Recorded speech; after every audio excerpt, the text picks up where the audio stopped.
எழுதி முடிச்சோடனே முதல்ல யார்கிட்ட பசங்க கதையை சொன்னீங்க? பசங்க கதையை வந்து நான் வந்து ஜோதி முருகன் சொல்லி அந்த படத்தில் இன்ஸ்பிரேஷனில் ஒர்க் பண்ணான். அவன்கிட்ட சொன்னேன். அவன் கேட்டுட்டு மச்சி இது உண்மையிலே ஒரு முக்கியமான படமாக இருக்கும் அப்படின்னா.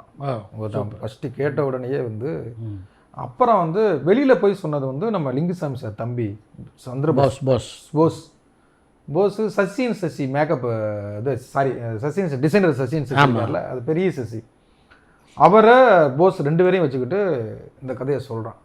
சொன்னால் வந்து போஸ் வந்து ஃபஸ்ட்டு ஒரு சினிமாவில் ஒரு ப்ரொடியூசர் பாராட்டு வந்து சந்திரபோஸ் தான்.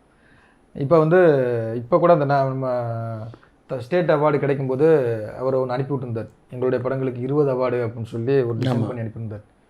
27 அவார்டு வந்திருக்கணும், அதை நீங்கள் தான் கெடுத்துக்கிட்டீங்க அப்படின்னு நான் பதில் போட்டு விட்டேன். ஏன்னா அவங்க தான் பண்ண வேண்டியது.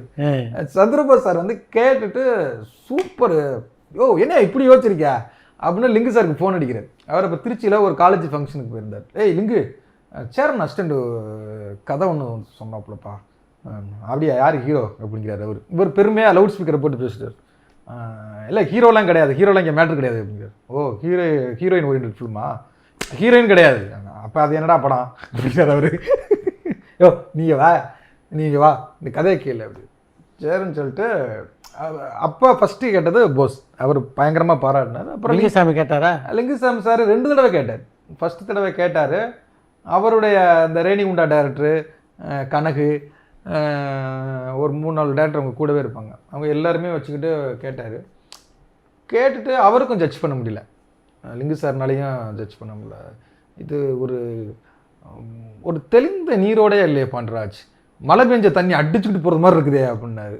அப்படியே சார் கொஞ்சம் அப்படி வில்லேஜில் இருந்தது வந்தனால அப்படி தான் சார் இருக்கும் அப்படின்ட்டு வந்துட்டேன். அதில் அந்த ரேணிகுண்டா டைரக்டர் இந்த கணக்குங்கெல்லாம் ஒரே வரல அந்த கதையை சொல்லுங்கள் அப்படின்னாங்க. ஒரே வரல இந்த கதையை சொல்லுங்கள் அப்படின்னு. எனக்கு அதெல்லாம் சொல்ல தெரியாது அப்படின்ட்டு நான் அப்போ சினிமாவில் ஒரு இது பண்ணுறாங்க. ஒரே வரிக்குள்ள அந்த கதையை அடக்கிட்டா என்ன சொல்ல வர்றீங்க ஒரே வரல சொல்லிட்டா சொல்ல வரலன்னா அது நல்ல கதை இல்லை, ஓடாத அப்படின்னு ஒரு இது வச்சுருக்காங்க. இல்லை எனக்கு அப்படிலாம் சொல்ல தெரியாதுங்க, அப்போ இது பண்ணுறது கஷ்டம் அப்படின்னாரு. ஓகே தேங்க்யூங்க அப்படின்ட்டு நான் எந்திரிச்சு வந்துட்டேன். அப்புறம் திருப்பி லிங்கு சார் வந்து இன்னும் ஒரு 2-3 பேரை ஆர்கனைஸ் பண்ணி எப்படி இவன் போஸ் நல்லா இருக்குன்னு சொல்கிறான் அப்படின்னு சொல்லிட்டு திருப்பி கேட்க வச்சார். அந்த கும்பலும் நிறைய என்னை கேள்வி கேட்டாங்க. அப்படின்ட்டு எனக்கு டயர்டாக இருக்குங்க, கதை சொன்னதை விட நீங்கள் கேட்குற கேள்வி தாங்க எனக்கு டயர்டாக இருக்குது. நான் என்ன நினச்சேன் அப்படின்னா, எதுக்கு Shankar sir, Lingusamy sir, Cheran sir, Saran யாரெல்லாம் அப்போ வந்து ப்ரொடியூசராக மணிரத்னம் சார் ஆஃபீஸ்லாம் போனி அவர் மீட் பண்ண முடியல. ஆஃபீஸ்லாம் அத்தனை தடவை போயிட்டு வந்தேன். ஒரு டைரக்டர் தான் இந்த கதையை புரிஞ்சுக்க முடியும் அப்படின்னு நான் நினச்சேன். அது அவங்களாலையுமே அது ஜட்ஜ் பண்ண முடியல அந்த கதையை.